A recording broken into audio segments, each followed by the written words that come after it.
2020'ye 2 hafta kala hem Bitcoin hem altcoin'ler hem de blockchain üzerine çok iddialı bir rapor yayınlandı dostlar. İçerisinde 2020'de şunlar olacak diye tam 12 tane net ifade var, net madde var. Ben okudum. Büyük değişimler, önemli kırılımlar kapıda ve bize doğru geliyor olabilir. Bunlara bence hazır olmalıyız. Bugün bu raporu detaylıca mercek altına alacağız. Kripto para yatırımcıları olarak bizler neler yapmalıyız? 2020'de neler olabilir? Yolumuz uzun. Kahveleri veya çayları alın dostlar. Şöyle bir başlayalım. Yalnız anlatacağım. Biliyorsunuz hiçbir madde veya cümle yatırım tavsiyesi olmadı, olmuyor ve olmayacak. Hadi başlıyoruz.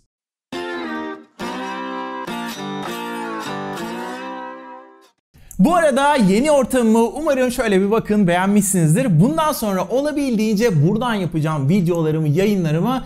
Bir de biliyorsunuz yeni haftada başladı. Dolayısıyla iCrypex'in desteğiyle yepyeni Ledger çekilişimiz de başladı. Bu videonun hemen altındaki linkten formu mutlaka doldurun. Kanalıma abone olup zile dokunun ve videolarımı beğenip en az da bir yorum yazın. İşte beğenmek, abone olmak, yorum yazmak falan. Bunları böyle bol yaparsanız da hem beni yeni videolar için teşvik etmiş olursunuz. Bakın görüyorsunuz sizin için ne kadar uğraşıyorum. Elimden geldiğince, dilim döndüğünce gündeme bomba gibi düşen bu raporu kim hazırladı biliyor musunuz? Bakın San Francisco merkezli Blockchain Capital şirketi ve bu şirketin müşterileri arasında Ripple var, Coinbase var, Kraken var, Bitwise gibi şirketler var. Peki yani Eren bu rapor bizler için neden önemli diye bana soruyor olabilirsiniz şu an. Kafalarda geziyor olabilir. Bakın sonlarda söyleyeceğim şeyleri en başta direkt söyleyeceğim.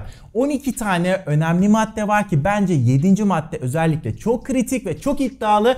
9. madde çok komik ve ben bayağı da bir komik aslında. Belki de biliyorsunuzdur, geçmişten gelen bir mevzu bu. 11. madde ise herkesin dikkat etmesi gereken bir mevzu. Bu arada bu maddeler dışında da 2020'de karşımıza çıkabilecek bir yığın önemli olaydan da bahsetmişler. Her neyse şimdi 1. maddede şu dostlarım. Bir kripto para şirketi tam 500 milyon dolara bir başka şirket tarafından satın alınacak deniyor. Bu da tabii business anlamında çok önemli bir iddia ve bu bir iddia mı yoksa böyle önceden haber aldıkları bir gelişme mi, buna bakacağız. Gerçekten buna bakacağız. Eğer önceden haber aldıkları bir konuysa raporda genel olarak o coin'e, o şirkete eğilmiş olabilirler. Öte yandan eğer bu 500 milyon dolara satın alınabilecek şirketin bir coin'i de varsa tabii alay şirketinde kim olduğuna da bağlı olarak değişecektir ama önemli bir yükseliş yaşayabileceğini de tahmin edebiliriz. Ve geçiyoruz 2. maddeye. Blockchain ekosistemi içerisindeki merkeziyetsiz finans akımı ki bunun içerisinde de mesela kendi Ethereum'larınızı satmadan merkeziyetsiz şekilde teminat olarak gösterip nakit kredi kullanma imkanı var dostlar. Yani çok basit haliyle anlatmaya çalışıyorum. İşte bu DeFi yani işte Decentralized Finance. Bu ekosistemde kilitli miktar tam 5 milyar dolara ulaşacak deniyor. Dolayısıyla MakerDAO gibi böyle DeFi'yi merkezine alan coinleri 2020'de bence özellikle takip etmek gerekebilir ama merkeziyetsiz finansın da önünün maalesef 200 senedir böyle dünyada bulunan Morgan Stanley gibi son derece böyle merkezi finans aktörlerinden dolayı da hemen bir anda böyle paldır küldür açılacağını da realistik olmak gerekirse çok düşünmüyorum. Yolu Bitcoin gibi biraz daha böyle zorlu olabilir ama kesinlikle güzel bir vizyon bence. 3. maddeye geçiyorum. Trump veya Amerikan hükümeti ya da senatosu diyelim Çin'le olan böyle sert rekabetten dolayı Facebook'a dolar merkezli stabil coin çıkarması için yeşil ışık yakacak diyor. Blockchain Capital diyor ve bu 2020 içerisinde olabilir diyor. Aslında bu benim için hiç şaşırtıcı değil ya. Çünkü belki burada en az böyle 5 aydır falan konuşuyoruz. Arkasında Amerika'nın olduğu dijital dolar gelebilir diye böyle öngörmeye çalışıyoruz. Hatırlarsanız ve takdir edersiniz ki Çin'le rekabette Amerika geri kalmaya başladığı için daha fazla risk alabilir diyoruz. Hatta piyasaya sürülürse de dostlar bu coin, borsalar bunu listelemek için zaten yarışırlar. Çünkü bilirler ki Amerikan hükümetinin resmi coin'inin listeleyebilirlerse sanki Amerika'dan onaylı bir borsa gibi algılanabilirler. Gerek küçük yatırımcı gerek büyük yatırımcı nezdinde. Yalnız bakın şurada ince bir detay var. Tether dediğimiz arkasında böyle ne olduğu bile belli olmayan ama piyasaya erken girmesiyle, doğru zamanda girmesiyle piyasayı stabil coin'ler içerisinde %80 oranında domine edebilen USDT çok net patlayabilir. Ve ben hep derim biliyorsunuz uzun vadeli Tether'in USDT'sini ben hiç tutmam. Hatta eski videolardan bilirsiniz önceden ben hiç hiç almıyordum Tether'i. Şimdi yine böyle azar azar aralarda alıyorum ama en uzun tuttuğum galiba böyle maksimum bir ay falandı. Şu an mesela dostlar borsada, inanın şu an ne borsada ne Ledger'da, inanın hiçbir yerde bir Tether'im bile yok. Tabii ki yatırım tavsiyesi vermiyorum. İsteyen istediğini yapmakta tabii ki de serbest. Dördüncü madde ise dostlarım, ya bu gerçekten bakın, bu dördüncü madde sanki birileri böyle bir şeyleri biliyor veya el altından bir verileri, bir şeyleri sızdırıyor gibi sordurtmaya başladı bana ya. Diyorlar ki 2020'de federal bir yargıç bir kripto para davasında Amerikan Borsa ve Menkul Kıymet Komisyonu SEC aleyhinde karar verecek diyor. Ve 5. madde ise, yalnız bu bana çok açık gelmedi ama o yüzden net olarak şunu direkt söylüyor diyemiyorum size ama galiba sadece böyle A kalitesi nedeniyle bir proje ilk ona yükselemeyecek diyor. 6. madde ise Coinbase'in USDC coin'i 2020'de gerek hacim, gerek böyle işlem sayısı, gerek de market cap olarak tam %300'den fazla büyüyecek diyor. Gerçi videonun devamında konuşmayı planlıyorum. Tether'i geçeceğini düşünmüyorlar ama. Ve biliyorsunuz Tether'in arkası falan karanlık ama her ne kadar Tether kadar hacmi olmasa da yine de büyük borsalarda alınıp satılabilen Coinbase'in bu stabil coin'i elbette yatırım tavsiyesi olarak algılanmasın ama bana çoğu zaman daha mantıklı geliyor. Bunu belki 5 aydır, 6 aydır, belki 7 aydır söylüyorum, dillendiriyorum. Çünkü Coinbase Amerikan topraklarında çalışan, devletine vergisini veren resmi bir şirket. Hani bir anlamda dolaylı da olsa Amerika'nın onayından geçmiş bir coin. Yani iyi kötü geçebilen bir coin, daha doğru söyleyecek olursak. Yine de tabii ki yani sonuçta bunlar kripto paralar. Buraya adımınızı attığınızdan risk çok büyük şekilde başlıyor. Ne olacağını kimse bilemez. Dolayısıyla bu videoyu kapattıktan sonra gidin koşa koşa USDC alın falan zaten demiyorum. Ve geldik dostlar, geldik belki de en çok tartışılabilecek maddeye, 7. maddeye geldik.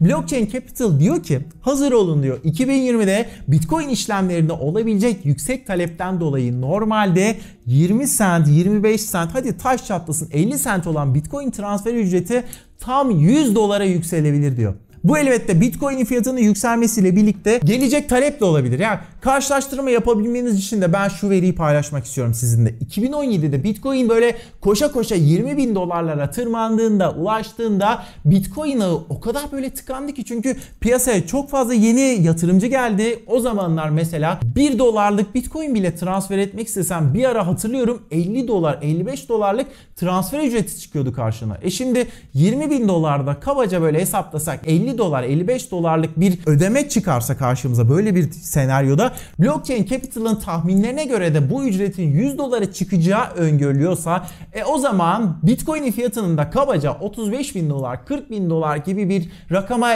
ulaşacağını buradan böyle bir akıl yürütme yaparak tahmin edebiliriz. Tabii ki de Bitcoin'in fiyatıyla transfer ücretleri her zaman birlikte yükselecek, düşecek diye bir böyle aralarında resmi bir korelasyon yok. Ama böyle bir senaryoda da bu mümkün olabilir dostlar. Yine de tabii ki de tam tersi sonuçlara da hazır olmak lazım. Sonuçta Bitcoin abi bu. Yani en bitti dediğimiz yerde yeniden başlayabilir ve artık başladı. Buradan yükselecek dediğimiz noktada da bir anda alaşağı olabilir. Dediğim gibi Bitcoin bu diyerek tam gaz 8. maddeye geçiyoruz.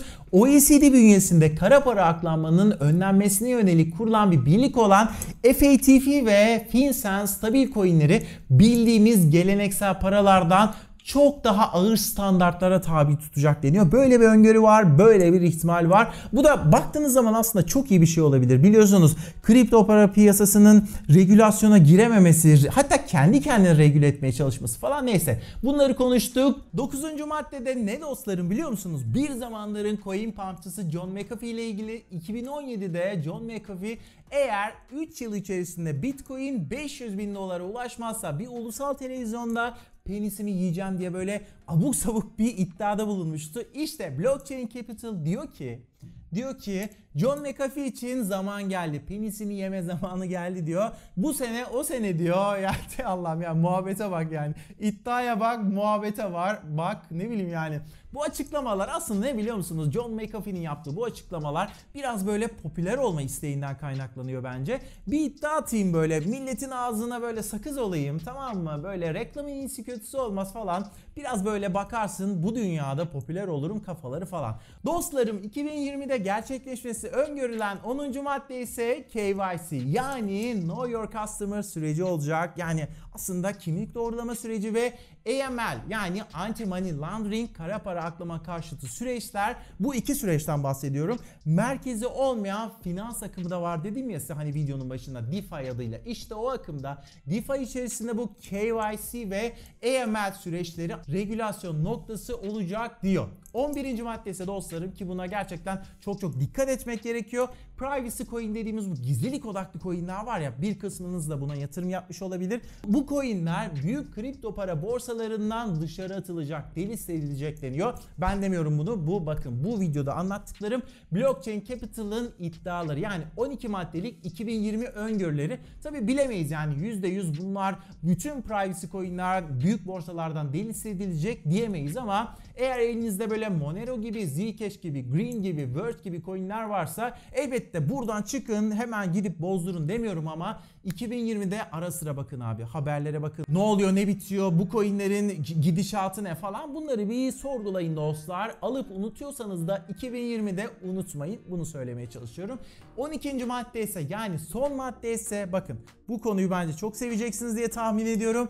Bitcoin'in fiyatı 2020'de tüm zamanların en yüksek seviyesi olan 19.800 dolar var ya, işte onu aşabilir diyor. Blockchain Capital söylüyor bunu. Böyle bir öngörüde, tahminde bulunurken de bu arada şunu söyleyeyim. Bir önceki videoyu izlemediyseniz onu mutlaka izleyin. Bitcoin'in önümüzdeki süreçteki olası yükseliş senaryoları, yükseliş hareketleriyle ilgili ben o videoda zaten fikirlerimi detaylıca paylaşmıştım. Bu arada şunu da hatırlatayım. Siz de eğer Ledger çekilişine katılmak ve bana bu video için teşekkür etmek isterseniz bu videonun böyle hemen altında bir form var. Onu doldurun. Kanalıma hala ve hala artık 300 küsür videodan sonra bile abone olmadıysanız hemen abone olun. Zile dokunun. Videolarımı beğenip bol bol da yorum yazmayı eksik etmeyin, unutmayın. Şimdi şöyle söyleyeyim, hemen şöyle notlarıma bakayım dostlarım. Bu arada bu raporun linkini de aşağıya ekleyeceğim. Siz de oradan bakabilirsiniz isterseniz. Bu rapor sadece bu arada kripto paralarla ilgili de değil. Mesela Amerika ve Çin arasındaki ticaret savaşı tüm dünyayı huzursuz ederken Bitcoin artık gitgide daha politik bir araca dönüşebilir de diyor. Ki hatırlarsınız abi, ülkeler arası bu soğuk savaş enstrümanları arasına artık ben kripto paralarında dahil olduğunu söylemiştim. Yani bu görüşü ben hala savunuyorum. Savunuyorum, savunacağım. Yani nasıl böyle doğalgaz, petrol veya dolar üzerinden ülkeler arasında artık böyle bir satranç oynanıyor. Bunun içerisinde bence gitgide kripto paralarda böyle bir piyano olacak. Bunlar dışında Alibaba, Alipay ile, Google Pay ile, işte Amazon Pay ile ve Facebook'la, Libra ile bankanız olmak için her zamankinden daha çok uğraşıyor diyor dostlar. Ve gerçekten düşündüğünüz zaman fintech kavramı, yani finansal teknoloji, biliyorsunuz her geçen gün hayatımıza giriyor ve bu muhtemelen devam edecek. Raporda bir de bana ara sorduğunuz Lightning Network ile ilgili de bir cümle var. Diyorlar ki Lightning Network kanalları ve ağ kapasitesi yavaş ama istikrarlı bir şekilde büyüme gösteriyor diyorlar dostlarım, ama Lightning Network'e şu an zaten pek ihtiyaç duymamamız çok normal bir şey. Ne zaman Bitcoin transfer ücretleri tekrar böyle astronomik rakamlara ulaşır, az önce konuştuk ya size, işte o durumda Lightning Network imdada yetişir veya başka bir senaryo olarak da işte Lightning Network'ü çok güzel paketleyen bir proje ortaya çıkar ve o projeden dolayı da hepimiz, birçoğumuz Lightning Network'ü kullanıyor olabiliriz. Bu arada kanalımda yeniyseniz de Lightning Network'ün ne olduğunu da bir yandan merak ediyorsanız buna özel 2 tane dolu videom var kanalımda. Oynatma listelerini de bulabilirsiniz. Dostlarım, elbette raporda çok daha fazla detay var, kuşkusuz var, ama ben böyle yeterince bilgi bombardımanı oldu diye düşünüyorum ve bu rapor bakın benim hep bilgisayarımın bir köşesinde duracak. Ara sizlere nasıl gidiyor, neler oluyor ve başka ne detaylar var, bunları da böyle paylaşacağım. Sonuç olarak hızlıca birkaç anahtar kelimeyle olayı şöyle bir özetleyecek olursak, bakın DeFi konusu, yani merkeziyetsiz finans çok sıcak. Bu konu çok sıcak. Stabil coinler çok sıcak. Bitcoin'de yükseliş bekliyorlar. Bitcoin'de yükseliş geliyor diyorlar. Kripto paraları dışarıdan para akışı bekliyorlar. Gizlilik odaklı coinlerde düşüş bekliyorlar ve regülasyonlarınsa biraz da olsa artık 2020'de gerçekleşmesini bekliyorlar dostlar. Bunlar bu videoda anlattıklarım, elbette benim fikirlerim fikirlerimi bu videoda koyuyorum. Sizlerle paylaşmaya çalışıyorum ama raporda bu işte beklenenler bilmem neler tamamen Blockchain Capital'ın öngörüleri. Şimdi dostlar isterseniz bunu da söyledikten sonra isterseniz bugünün bonus bilgisine de şöyle bir geçelim. Ardından bir önceki bölümde sizlerden gelen yorumlara da sorulara da şöyle hızlıca bir bakmak istiyorum. Şimdi bugünün bonus bilgisi şu dostlarım. San Francisco'daki Silikon Vadisi'nde yer alan Nikola Tesla heykelinin diğer heykellerden bir farkı var. O da ücretsiz Wi-Fi sunuyor dostlar. Güzel böyle bir atıf olmuş. Şimdi bakalım bir önceki bölümde sizlerden neler gelmiş? Hangi sorular, hangi yorumlar? Bu arada sorularınız oldukça da her zaman yayınlanmış en son video altına yeni yorum olarak yazarsanız çok daha hızlı görebilirim. Alternatif olarak Telegram kanallarıma ve grubuma da katılarak soru sorabilirsiniz. Bakalım hemen şöyle. Orhan Göker diyor ki sizleri izlemek alışkanlık oldu. İnanın canım sıkıldıkça kanalı açıp takip etmeye çalışıyorum. Çok teşekkürler, çok sağ olun. Bana hiç Ledger hediyesi çıkmadı ama her şeyi de yaptım. Üye oldum, abone oldum, yorum yaptım, beğendim. Daha ne yapayım ki diye sormuş Halil. Ama biliyorsunuz kanalda 30.000'e yakın kişi olduk. Herkese veremem. Ya öyle bir bütçem olsa keşke ama çekiliş yapıyoruz dostlar. Yalnız şunu söyleyeyim, gerçekten çekilişi tamamen tarafsız şekilde yapıyoruz ve bunu gerçekten bilmenizi istiyorum.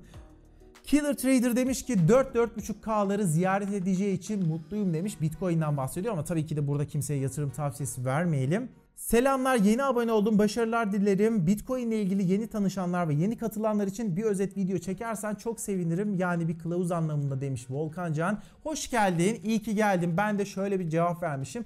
Başlangıç seviye adlı oynatma listemdeki videoları mutlaka izleyin. Bu soruyu özellikle dillendirmek istedim. Ve sabır kazanacaktır demiş Combis Media. Eren inanır mısın? Bugün birine Bitcoin anlattım. O beni vazgeç bu sevdadan abi boş iş diyor. Seni ve Kripto Emre'yi izlemesini önerdim ve gelecekte uçan arabaya inanıyorsun, elektronik paraya inanmıyorsun diye sorgula kendini. Bir düşündü, bana haklısın abi, bir izleyici daha kazandın sanırım demiş. Çok teşekkürler, gerçekten Mustafa Aldır paylaşmış bu yorumu. Emeğine sağlık Eren, sen başkasın ya, en samimi bulduğum kanalsın, uzun vadeli yatırım yapmak daha mantıklı şahsi fikrim. Çok teşekkürler Şafak 1994. Bence de uzun vadeli gerçekten birçok noktada olaya daha uzaktan bakmanıza, daha böyle zoom out yapıp bakmanıza fayda sağlayabilir. Profesör Ramazan Kurtoğlu'nun Bitcoin ile ilgili söyleşisi vardı. Oradaki öngörüler doğru çıkarsa çok kötü tuzağa düştük demektir demiş Alper Demiral ama ben de şöyle bir cevap vermişim. İşin böyle tabii ki de herkesin çalışmasına, akademisyenliğine saygım sonsuz ama komplo teorisi kısımlarıyla ben çok fazla böyle o taraflarda pek olmuyorum, öyle söyleyeyim. Yoksa tabii ki de herkese saygım sonsuz. Dostlar bu şekilde kendinize çok iyi bakın. Yeni ortamla ilgili fikirlerinizi, yorumlarınızı da bekliyorum. Kendinize çok iyi bakın. Bye bye.